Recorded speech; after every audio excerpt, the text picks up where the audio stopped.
de deux clubs quinois qui étaient les stades autrefois appelés stades du Vermin, stade du Vermin, donc baptisé stade du Vermin pour retourner à l'époque. Le stade Roi-Baudouin. Voilà, merci beaucoup à vous. Voilà pourquoi on a besoin de lui sur ce plateau. Et ça n'est suivi des émeutes ici à Kinshasa, des mouvements indépendantistes. Et à l'époque, finalement, l'ANC, le mouvement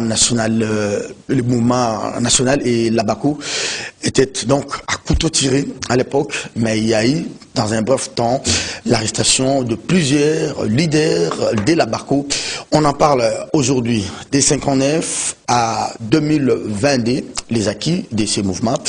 On en parle tout à l'heure. Suite et peut-être la fin de la tournée du président Félix-Antoine Tshisekedi dans l'espace Grand Kassai. Le président de la République était hier à Tshikapa. Il va peut-être boucler sa tournée aujourd'hui au niveau de l'Odia, mais les voix s'élèvent pour demander également au président de la République de faire les déplacements du côté de Lusambo, qui est le chef-lieu de cette province. Ce n'est pas en tout cas l'Odia que va faire Félix Tshisekedi, d'autant plus qu'officiellement dans son agenda, il n'a pas été prévu et l'étape de Lusambo. Vital Kamerhe sous contrôle judiciaire en liberté provisoire s'est envolé hier pour les États-Unis. On parle officiellement de soins de santé. Est-ce qu'il y a eu une dérogation spéciale ou une autorisation spéciale du parquet après la cassation, parce que c'est ce parquet qui avait donné la liberté provisoire au leader de l'INC, Vital Kamerhe. On va terminer cette émission par cette décision signée conjointement par Jesby Zebia et Gabi Kouba, respectivement secrétaire général de l'UNPC et président du comité directeur. C'est une décision qui a été rendue publique hier, renforçant les conditions d'octroi des cartes professionnelles pour les journalistes œuvrant en République démocratique du Congo, l'une des résolutions conservatoires prises lors des assises du comité préparatoire de ce que vous allez peut-être, ce que nous appelons ici les états généraux de la presse et de la communication. Bienvenue. Lui, il fait son grand retour sur ce plateau de kiosque, et il est temps de l'annoncer hier. Il nous a laissé pendant près d'une année aujourd'hui. Il revient, et c'est au deuxième jour, à la deuxième antenne de cette émission pour cette année 2020. Le dernier Joachim Diana Gikupa. Diana, bonjour et bonne année à vous. Merci, Serge, merci pour l'invitation. Vous aviez insisté, je me suis dit, je vous honore. Et j'ai su. Vous honorez aussi les téléspectateurs. Honore aussi les téléspectateurs. Allez, un mot pour tous ceux qui vous suivent, tous ceux qui vous lisent, pour ce début de l'année. Un mot de vœux pour ces Congolais. Oui, c'est l'occasion pour moi de présenter mes vœux de bonheur et de prospérité à... Je mets bonheur, prospérité entre guillemets parce que c'est question de foi. Il faut avoir foi au bonheur et à la prospérité pour l'avoir. Alors à tous les téléspectateurs de CCTV, à tous les Congolais et surtout à toute la corporation des journalistes. Très bien, merci beaucoup. Allez, en face de Diana, nous aurons un autre poids lourd de la profession. Il s'appelle Faustin Koudiassiela. Lui, il est de Econews. Faustin, bonjour, bonne année à vous. Bonjour Serge, à toi également. Levez le meilleur au lecteur de Econews. Bon, bien sûr, on est là. C'est vrai qu'on a pris un petit temps de repos. D'abord, c'est un plaisir pour moi de retrouver mon vieux Diana, ça fait longtemps évidemment. Et puis, je n'ai jamais eu l'occasion de partager un plateau avec lui. Ça sera intéressant qu'on débatte en toute responsabilité. Bon, pour nos téléspectateurs, ceux qui nous lisent, ceux qui nous ont fait confiance au travail Econews, on ne peut que les réitérer nos remerciements qui comptent sur nous. En tout cas, en 2022, on sera là. Très bien, merci beaucoup. Allez, on va commencer par la profession. On dit la charité bien ordonnée commence par soi-même, et j'aimerais que nous puissions quand même lire ces communiqués émanant de l'Union nationale de la presse du Congo. Et cher Faustin, vous allez nous suivre attentivement. Communiqué numéro 001 GKB, c'est-à-dire Gabi Kouba, JZW, c'est-à-dire Jesby Zebia.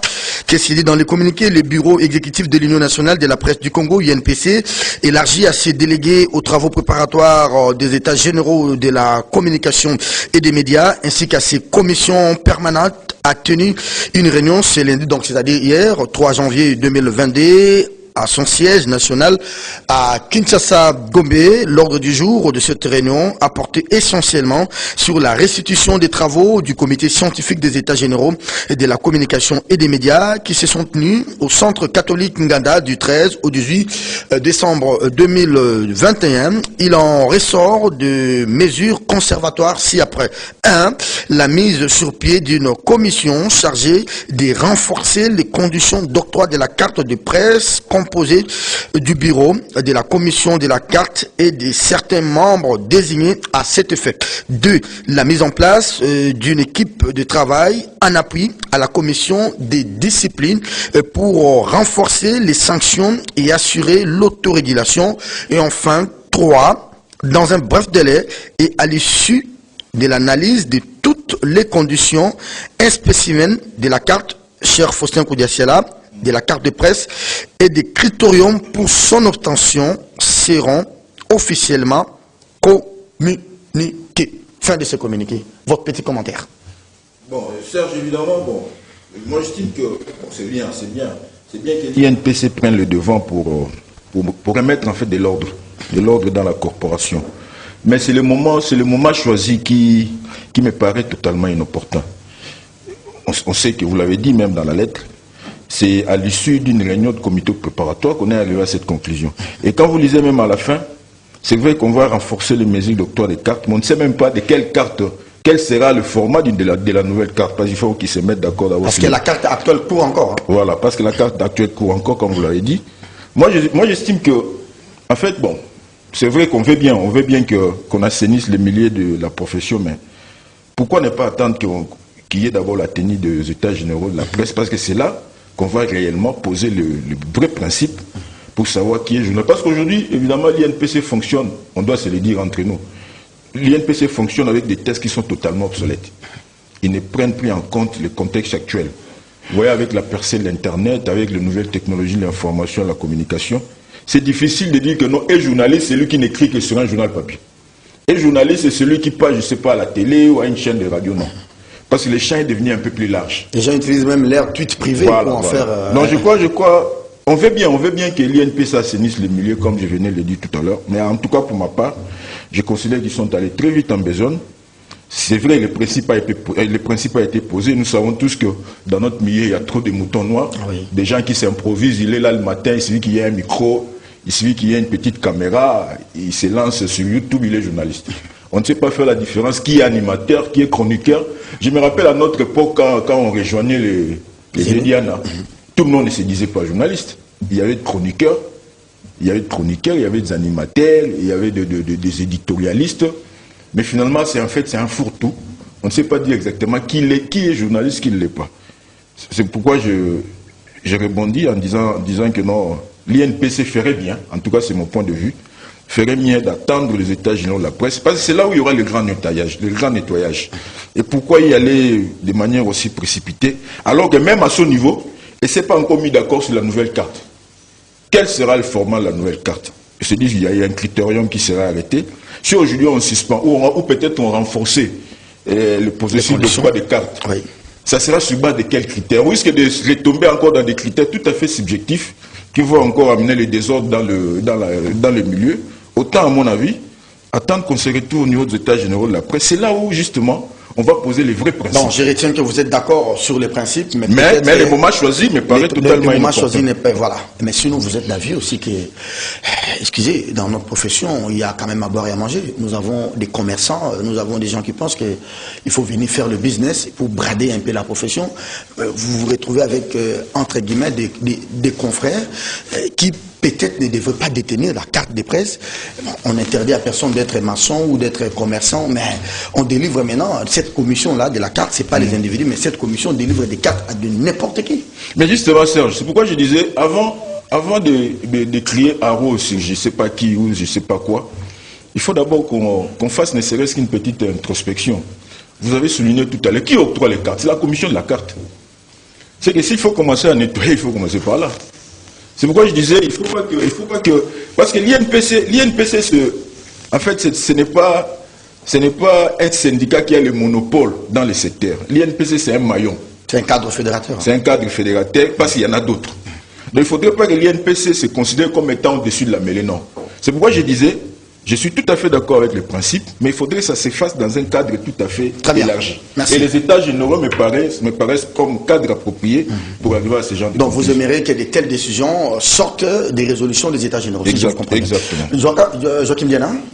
Oui, mais écoutez, moi ce qui me surprend, c'est la générosité de Gabi Kouba, qui a bien accepté partager les prérogatives de l'Union. ces prérogatives avec les gens des États généraux. Les États généraux ne sont pas là pour décider sur le quotidien immédiat. C'est pour parler de l'avenir. Si je comprends. J'ai l'impression que les gens sont pressés de prendre des gestes pour montrer qu'ils n'étaient pas là pour rien. Non. Nous allons apprécier leur travail à travers ce qu'ils vont produire comme document. Donc c'est la fin qui va justifier. Justement. Mais commencer aujourd'hui à signer les documents avec le président de l'UNPC. Mais sur base de quel texte? Les textes sont obsolètes, c'est vrai. Mais il est dit où? Que le président peut réunir les comités, ce qui n'existe même pas dans le statut de l'UNPC, c'est-à-dire les États généraux. Ce n'est pas un organe. Donc moi je pense qu'il fallait attendre, comme l'a dit Foster, attendre, mettre en place les structures, et ce sont les nouvelles structures qui seront issues des États généraux, des travaux des États généraux, et ces structures-là vont y aller notamment avec une nouvelle carte. Mais sur le principe, vous êtes d'accord, hein? Vous êtes d'accord. Le principe, on est d'accord, parce qu'aujourd'hui... c'est tout le monde qui s'autoproclame journaliste, c'est tout le monde... Pourquoi les journalistes, je mets entre guillemets vrais, ne sont pas pressés d'aller prendre cette carte-là? Parce que quand vous y allez, vous trouvez que ceux qui n'en ont pas droit sont déjà plus pleins. Ils sont même les premiers à aller prendre. Oui, ils sont les premiers à les avoir. Pourquoi? Parce que c'est ça qu'il va brandir partout. Je suis journaliste, c'est la carte, il va la brandir partout. Mais ceux qui n'ont rien à prouver qu'ils sont journalistes, ils ne font pas chercher sa carte. C'est pourquoi à un moment, moi, j'avais même dit que si j'étais le président de la carte, je prendrais un jour mon appareil photo, je me pointerais, par exemple, je prends l'exemple au journal Forum des As. J'ai dit, monsieur José, vous êtes journaliste et nous vous connaissons. Allez, venez prendre la carte.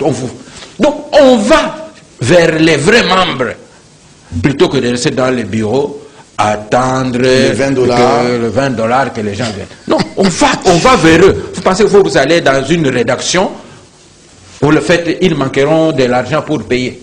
Ils vont payer, ou même s'ils s'engagent à payer, ils payeront. Merci beaucoup, Joachim Diana, pour votre analyse. Hein. Ben, ça vole quand même trop bas dans cette profession. Hein. L'époque de Kitutu, l'époque de Kibambi, de Moïse et de Diana. En tout cas, pour terminer à l'époque des Faustins, là, c'était quand même bon, mais notre époque, j'ai comme l'impression que ça vole trop bas. Heureusement que nous avons sur ce plateau, il vient d'arriver, nous avons sur ce plateau Moïse Moussangana, il est délégué de l'Union à ses travaux préparatoires du centre Nganda. Moïse qui vient d'arriver sur ce plateau de kiosque.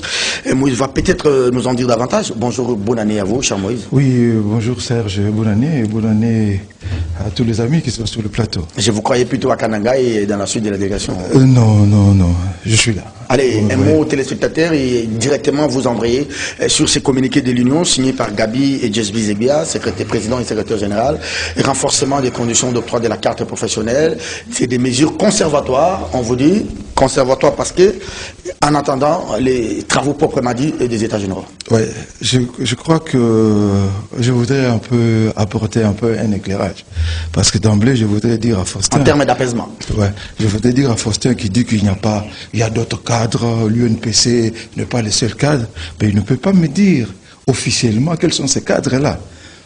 Il n'y en a pas. Qui ont été dotés de pouvoir. Qui sont légalement institués comme ça. Pour l'octroi de la carte professionnelle. Ce n'est pas la volonté des individus. Les individus peuvent avoir une volonté de se constituer en ceci, en cela. Syndicat. Mais si ils ne sont pas reconnus par la loi, s'ils ne sont pas reconnus par les textes qui régissent l'État dans ceci, dans cela, ils n'existent pas.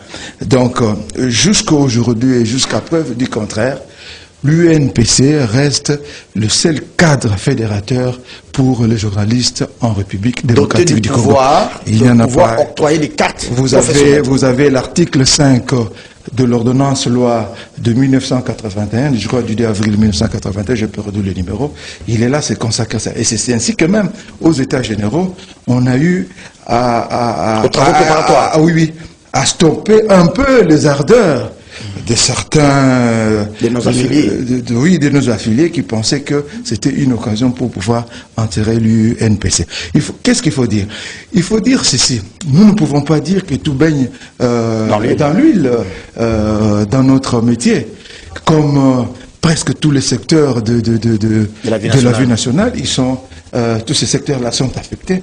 De même que le journalisme, et nous-mêmes, quand nous regardons notre situation, nous nous analysons et conservons, nous trouvons que nous dévions peut-être de notre métier de journalisme. Nous sommes beaucoup plus des griots que des journalistes. Ça, je crois que... Alors, est-ce que... Ça, c'est vraiment l'autoflagellation. Est-ce que c'est pour autant que nous devons laisser les choses aller de cette manière-là? Je ne pense pas. Je pense que les États généraux sont une occasion pour pouvoir raisonner, réfléchir pour voir qu'est-ce qui peut être fait. Et à l'occasion de ces états généraux, il faut accepter qu'il y a eu des dérapages dans la profession qui ne datent pas du comité Kuba et consorts, qui remontent... Mais quelle est l'urgence pour prendre les oui, l'urgence c'est quoi? Aujourd'hui, vous savez que on ne fait pas confiance à notre métier. On ne fait pas confiance à la personne peut-être qui est détenteur de la carte de l'UNPC, oui. Mais est-ce que nous nous disons, est-ce que nous devons continuer comme ça? Est-ce qu'on ne peut pas s'arrêter pour voir qu'est-ce qui doit être fait? Parce que tout existe, tout est dans les textes. Que ce soit les textes de l'Union, que ce soit les textes légaux. Les textes légaux, tout est là. Très bien. Mais il a manqué d'application. Merci. C'est ainsi qu'on se dit, est-ce qu'on ne peut pas commencer à appliquer quelque chose? Voilà, c'est ce qui explique... C'est une question d'approche alors. Hein. Oui, c'est ce qui explique ces communiqués-là. Oui. C'est ce qui explique que c'est un début d'un processus, parce que nous pensons que nous devons aller vers l'excellence. Comme Diana l'a dit, la carte a été attribuée à n'importe qui, et comme ça, qui ne remplit pas peut-être les conditions. Est-ce que c'est pour autant que nous devons continuer comme ça? Non, nous pensons que nous pouvons marquer un temps d'arrêt. Nous devons aussi tenir compte des reproches que nous ont faits par les autres. Et ce que nous voulons amorcer comme... Oui, je vais terminer par là. Ce que nous voulons amorcer comme amélioration et consort, c'est prévu même dans nos textes. Merci beaucoup. Prévu même dans... Je vais terminer par là. Oui. Nous avons par exemple l'article 58 des statuts de l'UNPC, qui dit que le membre de la commission de la carte, même les membres de la commission de discipline, sont au nombre de 12, désignés, élus par le Congrès, mais si on arrive à mettre en place les organisations professionnelles, il y aura parité dans ces commissions. Donc vous aurez 6 représentants, les journalistes, pratiquants, et 6 représentants les autres organisations. Merci, donc voilà, c'est dit depuis 2004, mais ça n'a jamais été appliqué. On aura peut-être ces débats-là sur les états généraux. D'abord, sur la composition du comité scientifique, ce qu'on appelle le comité scientifique, et sur les résolutions, déjà, on dit conservatoire, ces travaux, des travaux préparatoires, et certainement les travaux proprement dits qui sont annoncés pour cette année 2022. Alors, on va aller dans le vue des noticiers avec Joachim Diana qui ouvre les balles. Ça fait, je vais parler de 59 à 2022, j'ai fait les latins philo, 63 ans, martyr de l'indépendance. C'est parti de quel événement? Oui, en fait, l'indépendance... Un commentaire historique. Oui. Il y a l'indépendance du Ghana, oui. En 1957, c'est pratiquement le premier pays africain qui a eu son indépendance. Et le pays a à sa tête un panafricain, Kwame Nkrumah. Mais il se constate qu'il est pratiquement, comme ce qu'on dit, être heureux tout seul. Tout autour de lui, entouré des pays colonisé. Alors, il s'était dit, c'est le moment où jamais il s'est posé peut-être la question de savoir, mais pourquoi ces gens-là sont tranquilles? Il a organisé le congrès panafricain qu'il a organisé à Accra et auquel Lumumba a été invité. À son retour à Kinshasa, je l'ai dit, je suis foncièrement lumumbiste, mais je sais qu'au départ, Lumumba était de droite, il était même militant du parti libéral belge. Mais quand il va à Accra, c'est un Lumumba transformé totalement. Et il fait son meeting à Kinshasa. Au cours de ces meetings, il lance déjà des signaux pour l'indépendance. La Belgique se rend compte qu'elle avait vraiment mal fait de laisser ce discours-là.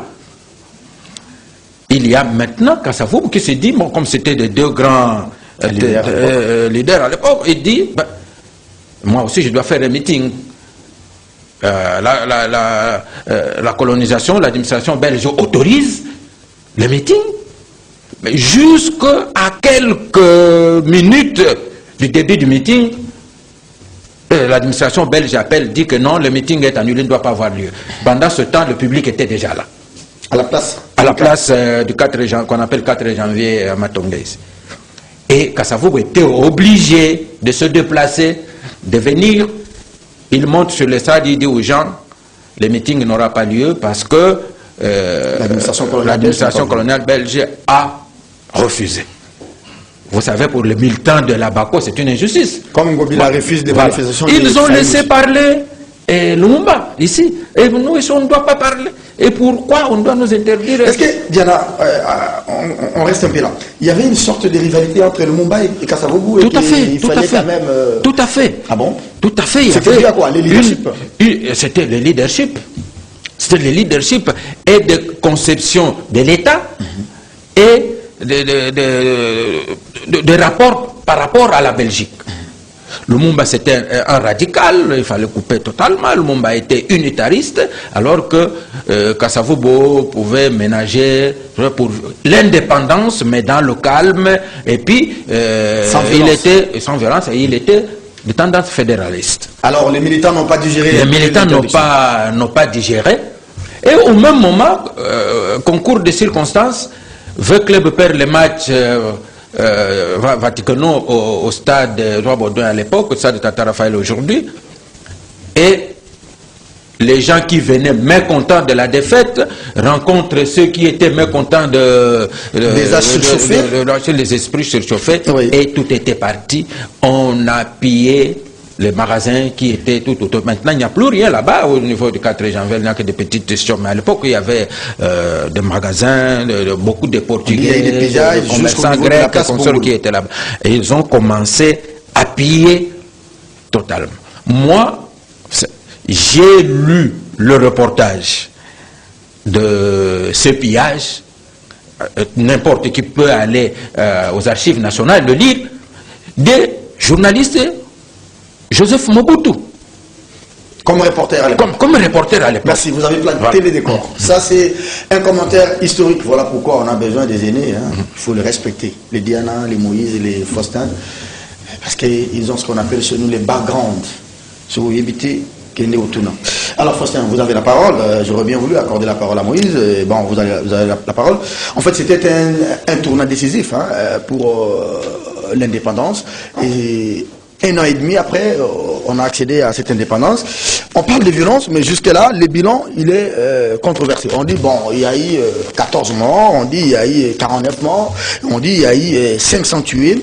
Mais sinon, on adopte nous tous que c'était un tournant décisif. Et 1 an et demi après, l'indépendance est arrivée. Bon, Serge, moi, je voulais aller au-delà de ce que le Vidan a présenté, parce que il s'est limité plus dans l'approche historique de la date du 4 janvier. Moi, je prendrais plutôt le côté sociologique. En fait, en allant dans c'est ça la beauté de cette émission. En allant dans le sens de la sociologie politique, en fait. Ouais. Quand vous allez au-delà de ce qui s'est passé le 4 janvier, et vous vous projetez dans les temps, même jusqu'à aujourd'hui, vous vous rendez compte que chez nous, les grands bouleversements sont partis généralement des faits anodins, qu'on néglige souvent. Avec les Védania l'a présenté de manière super bien là. En fait, comment est né le 4 janvier? C'est un meeting là-bas qui a été annulé en dernière minute. Et concours de circonstances, il y a des gens qui venaient d'un match de football. Les dessus se sont retrouvés avec les gens de la Bako frustrés. Et de là est parti ce qui va nous amener une année après. Est-ce qu'il n'y avait pas d'abord des problèmes sociaux bien Ce qui va nous amener une année après. En fait, je voulais chiter. Ou même pas chiter, mais aller un peu plus en profondeur. Quand on va au-delà du 4 janvier, on arrive, disons, Mobutu fait ses 32 ans. La chute de Mobutu est partie d'où? C'était juste la révolte d'une communauté qu'on a présentée comme de Banyamulenge. Et c'est là où est né l'AFDEL, ainsi de suite. C'est pourquoi même chez nous, c'est pourquoi il est difficile chez nous de détacher un leader politique de son terroir sociologique. Parce que les grandes revendications sont toujours portées par une communauté. C'est pourquoi on se dit, bon, quelquefois les gens, les débats, on est dans un débat qui tend juste à dévier avec ces regains de tribalisme. Ce n'est vraiment pas du tribalisme. Parce que chez nous, en fait, quand on est leader, on doit s'identifier par rapport à une communauté. Parce que c'est cette communauté-là qui va vous porter. Ce jour-là, le 4 janvier, la communauté qui était en vogue, c'était la Bako. Oui. Et le vieux Diane l'a bien expliqué, il y avait une rivalité terrible entre les gens de la Bako et les gens de Lumumba, et ainsi de suite. Et même si vous allez un peu plus au-delà, il y a les Bolikango qui s'identifient aux communautés de Bangala, ainsi de suite, il y a les Kalonji, ainsi de suite. C'est pourquoi je dis, il faut, alors que 63 ans, nous sommes en train de s'interroger sur ce qui s'est passé, il faut que quelque part aussi, nous ayons le temps de comprendre notre sociologie politique. Notre sociologie politique est telle que il ne faut jamais minimiser un événement. Voilà. Si anodin soit-il, parce que de ces petits événements peut naître tout un bouleversement. Et c'est ce qui s'est passé ce 4 janvier-là. Ah ouais. Les Belges ont minimisé, ils se disaient, bon, c'est un petit meeting qui est annulé, mais une année après, il était obligé de plier bagages.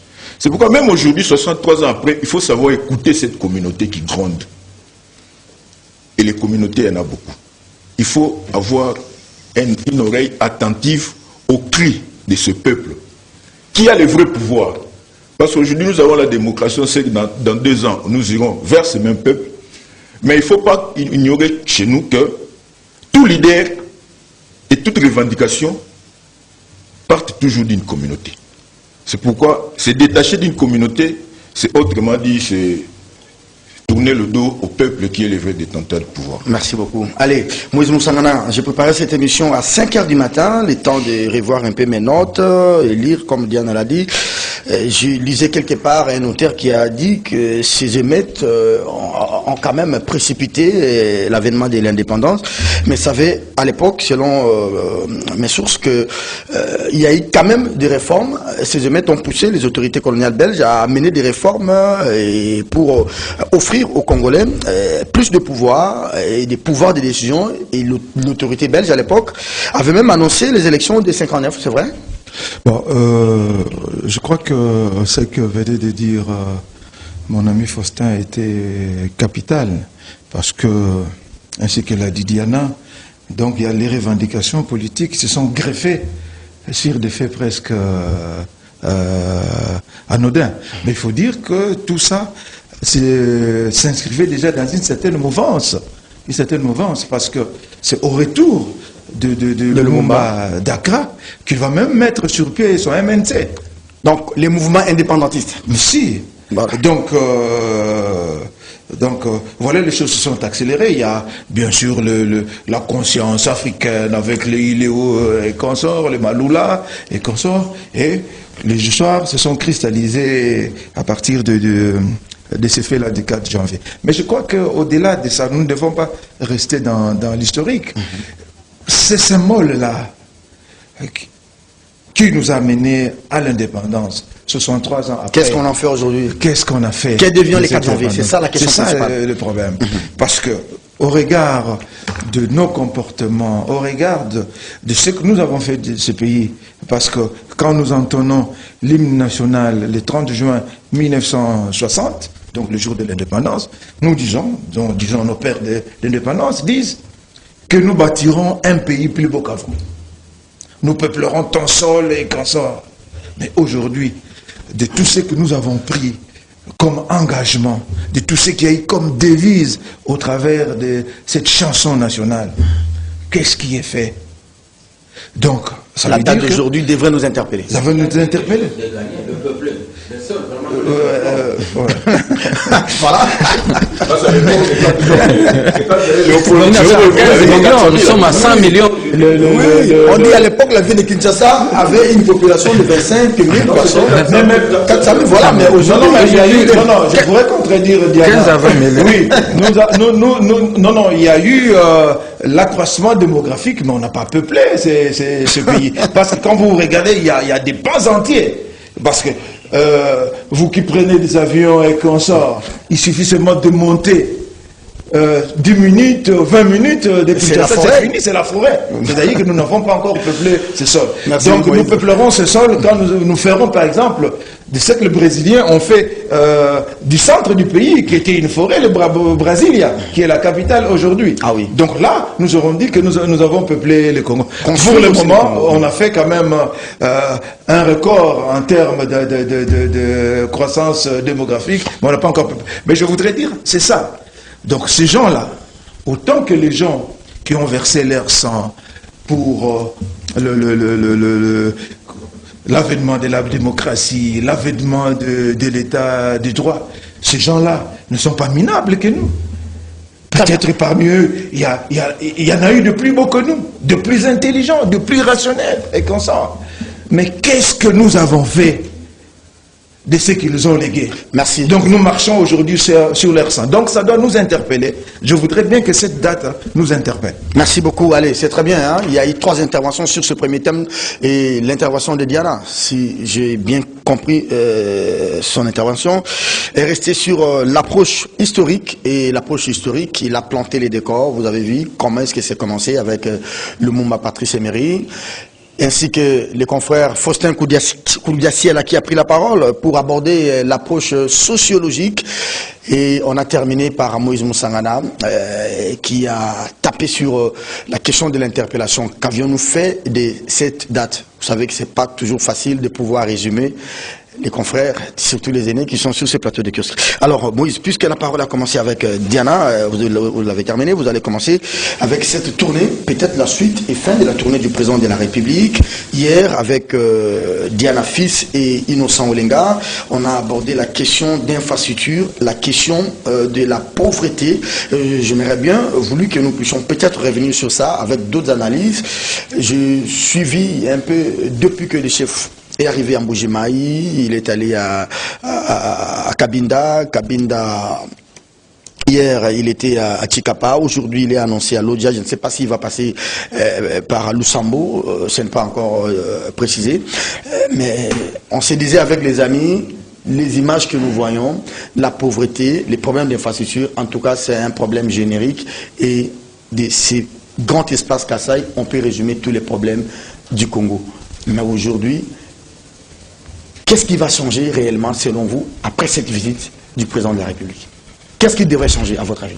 Bon, je pense que il faut inscrire cette visite dans le cadre des missions d'itinérance du président de la République. Il faut palper du doigt les réalités du pays. Vous savez, il y a... Quand on n'est pas au pouvoir, on a une sorte manière de voir les choses. Et quand on est au pouvoir, on a d'autres lunettes. Hein, et la façon qu'on avait bien avant d'arriver au pouvoir peut être démentie.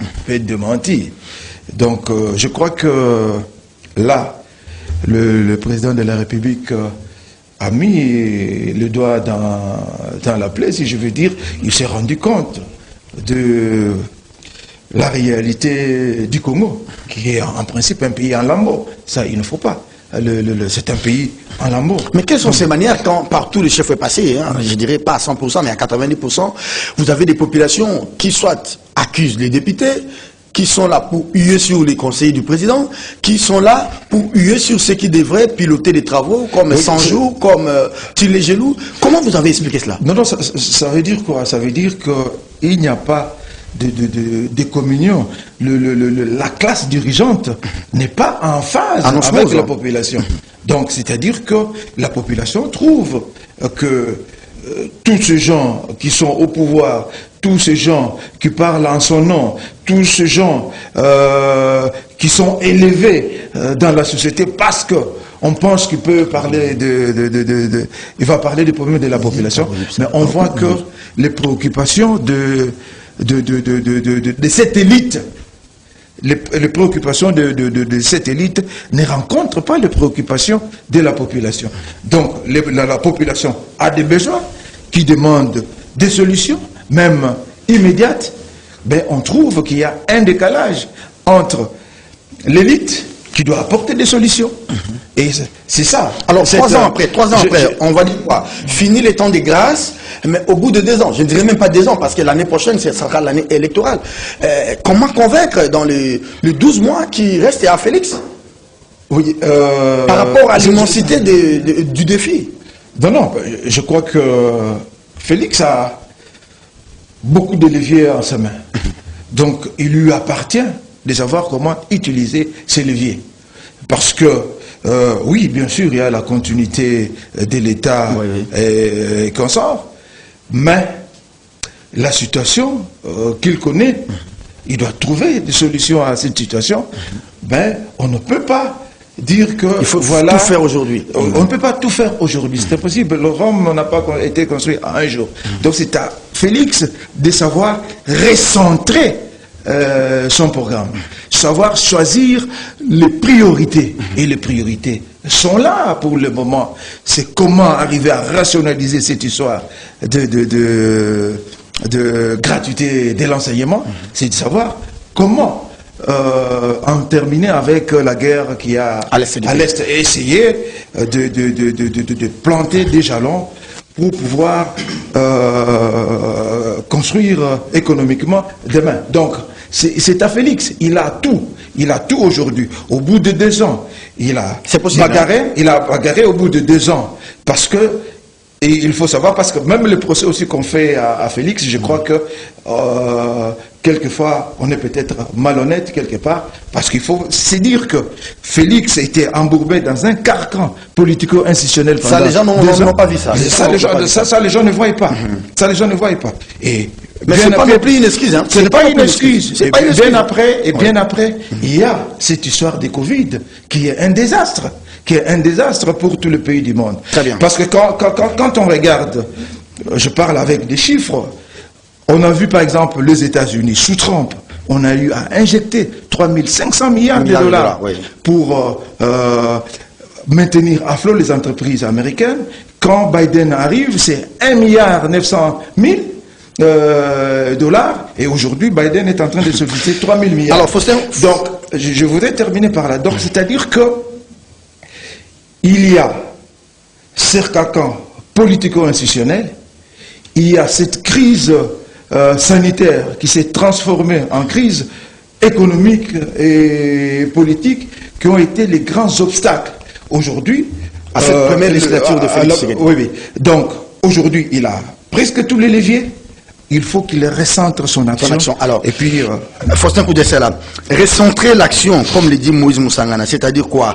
Agir en homme d'État. Qu'est-ce que je comprends par homme d'État? C'est-à-dire que je ne suis pas venu ici pour faire tout et solliciter un deuxième mandat, ou agir en homme politique, c'est-à-dire je vais toucher un peu à tout, pourvu que j'ai un bilan, qu'on voit que voilà, j'ai fait KTND, j'ai fait ceci. Entre les deux, homme politique ou un homme d'État. Vous savez, Serge, contrairement à l'analyse de Moïse, contrairement à l'option que prend Moïse, parce que Moïse a l'impression que Félix a encore du temps. Non, pas du tout. Il n'a plus du temps. En fait, il est maintenant engagé dans une sorte de course contre la montre. Ah oui, c'est le bilan. Parce qu'il n'a même pas le temps de fixer encore ses priorités. Il les avait déjà fait au début de son mandat. Moi, je voudrais dire un mot, parce que Félix, depuis 3 ans, il vient de visiter en fait le 3e espace linguistique qu'il visite, c'est le Grand Kasaï. Oui. Il a commencé par le Grand Kivu, parce que là il s'est posé un problème d'insécurité. Et après avoir été au contact des réalités du Grand Kivu, il est arrivé à prendre une décision, c'est l'état des sièges. Voilà. Et après, les grands espaces qu'il a visités, c'était les grands Katanga. Là, on sait que les options, l'approche était beaucoup plus économique. Parce que c'est le poumon économique. Et quand il a visité les grands Katanga, quand il s'est rendu compte des dysfonctionnements qu'il y a dans le secteur minier, il est arrivé à prendre une option et visiter certains contrats miniers. Et aujourd'hui, Félix est allé dans le Kasaï, il a découvert un autre Congo, mais sur le plan social et infrastructure. Parce que dans le Kasaï, il n'y a rien. On se fixe un peu plus sur le Kasaï, on croit que les Kasaï résument tout le Congo. Non. Si vous allez chez toi, là, dans le Grand Équateur, il y a pire que ce qui se passe dans le Kasaï. Oui. En fait, le Kasaï n'est qu'une partie du Congo. En fait, ça résume les grands problèmes qui rongent le Congo depuis tout ce temps. Il y a les social, il n'y a pas d'eau, il n'y a pas d'électricité, et c'est un problème d'infrastructure qui se pose. Comme il a fait dans les grands Kivu, et de la même manière qu'il a fait dans les grands Katanga, on s'attend à ce qu'il prenne des décisions. Ça veut dire quoi? Il faut nettoyer la cour. La décision, c'est comme vous l'avez dit, il faut réorienter son action. Réorienter son action, c'est quoi? Dernièrement, le chef de l'État, il a avoué devant le Parlement réuni en Congrès qu'il y a un problème de pilotage au niveau des actions du gouvernement. Mais le pilotage, je crois l'avoir dit à plusieurs reprises chez toi, au niveau de ton plateau ici, il se pose un problème. On a l'impression que le gouvernement ne travaille pas, et on a l'impression que le gouvernement fait du surplace parce que on évolue au niveau du cabinet du chef de l'État. Il y a un gouvernement parallèle qui s'est créé là-bas. Qui était avec les chefs dans les Kasaï? On a beaucoup plus vu les conseillers, les conseillers spéciaux, les conseillers de ceci, que les ministres. Qui sont responsables. Quand le chef de l'État va visiter, par exemple, les chantiers maintes fois inachevés de Katende, qui l'accompagne, qui lui explique? C'est le conseiller principal du cabinet du chef de l'État chargé de l'énergie. Et après, vous allez poser un problème, il y a un problème de coordination.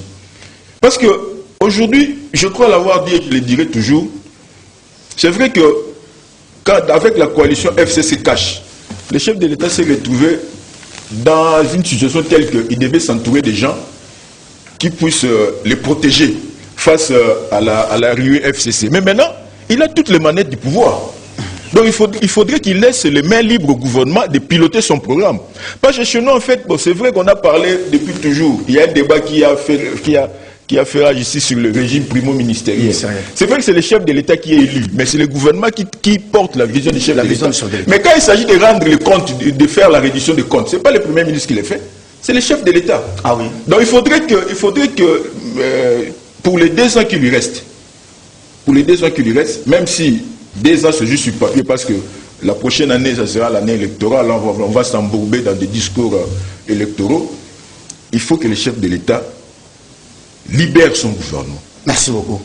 Diana Bikoa. Parce que aussi longtemps que ce gouvernement sera toujours bloqué, et je crois qu'il est en train de creuser sa propre tombe. Et ça sera malheureux.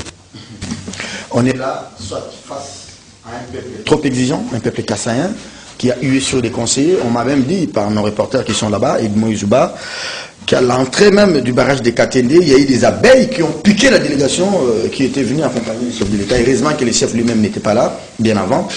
Alors, il faut faire vite parce qu'on a un bilan à défendre, ou bien il faut agir en homme d'État, c'est dire, je ne suis pas l'homme providentiel, je ne viens pas pour tout faire, mais j'ai fait ce que je pense être bon, et je partirai, quelqu'un d'autre viendra faire autre chose. Vous savez, ce que je viens d'entendre justifie justement pourquoi nous en sommes là. Ah bon? Oui, l'analyse de mes 2 confrères démontre justement pourquoi nous en sommes là. Écoutez, quand vous prenez tous les textes, quel est le texte qui fait du président de la République celui qui doit mener des actions à gauche à droite? Aucun. Le président peut monter le programme ensemble, c'est ce que dit la Constitution, en collaboration avec le Premier ministre. Mais c'est le Premier ministre qui mène la politique de la nation. Aujourd'hui, par exemple, le président va découvrir ce qu'il a découvert au Kasaï. Il va faire des promesses. Il va les réaliser comment?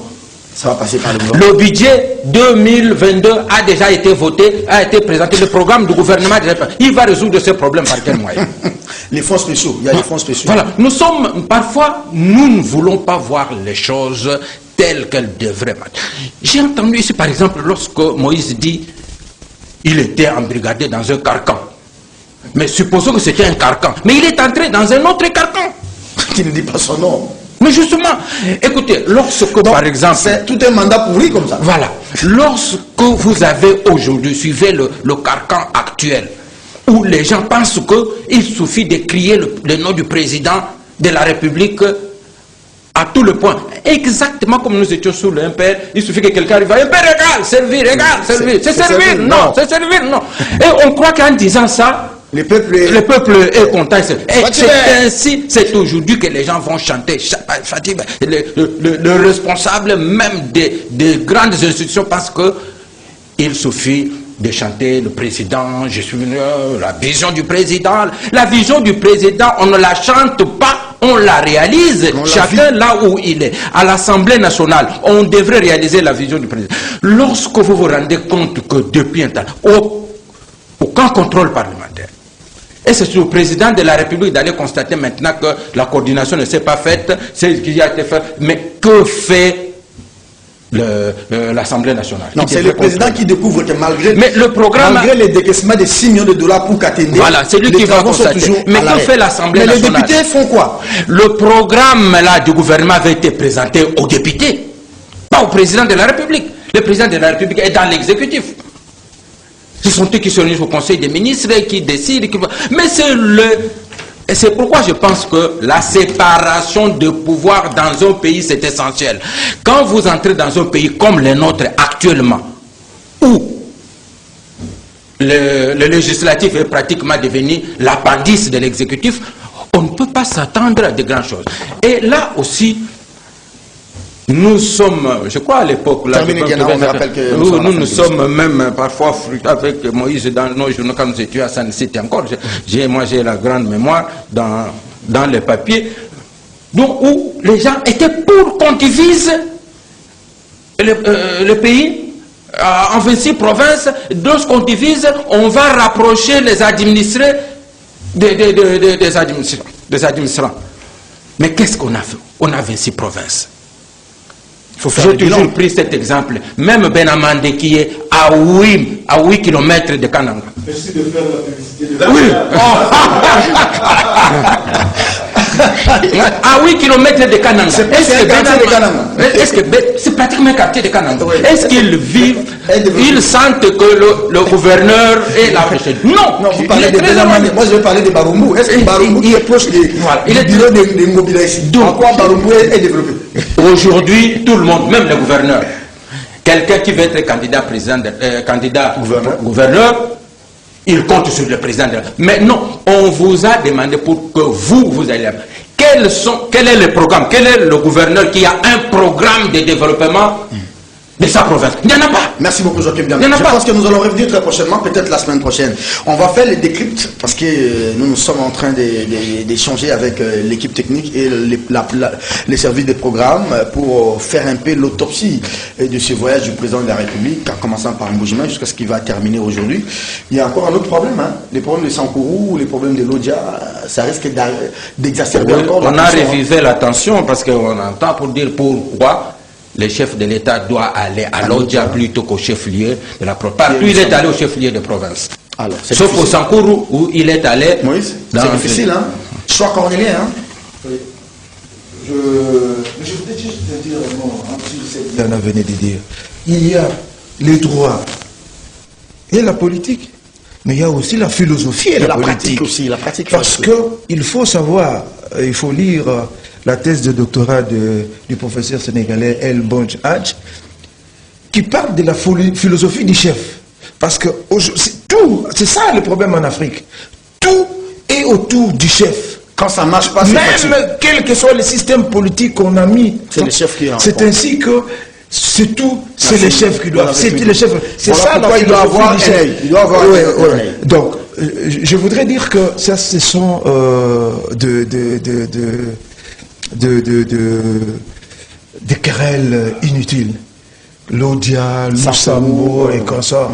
Parce que les réalités qu'il y a à Lodja et les réalités qu'il y a à Lusambo, c'est presque les mêmes. Mais le problème c'est que c'est entre communautés.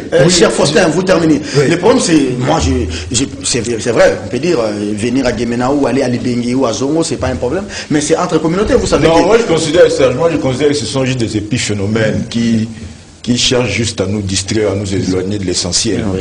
Que le chef aille à l'Odja, qu'il aille à l'Usambo, de toutes les façons, c'est dans son calendrier. Merci beaucoup. C'est dans son calendrier. Je ne pense pas qu'il y a une bonne raison d'en faire un problème. Merci beaucoup, madame, monsieur. Cette émission est terminée. C'était la deuxième émission de l'antenne. La deuxième antenne pour ce kiosque. Merci.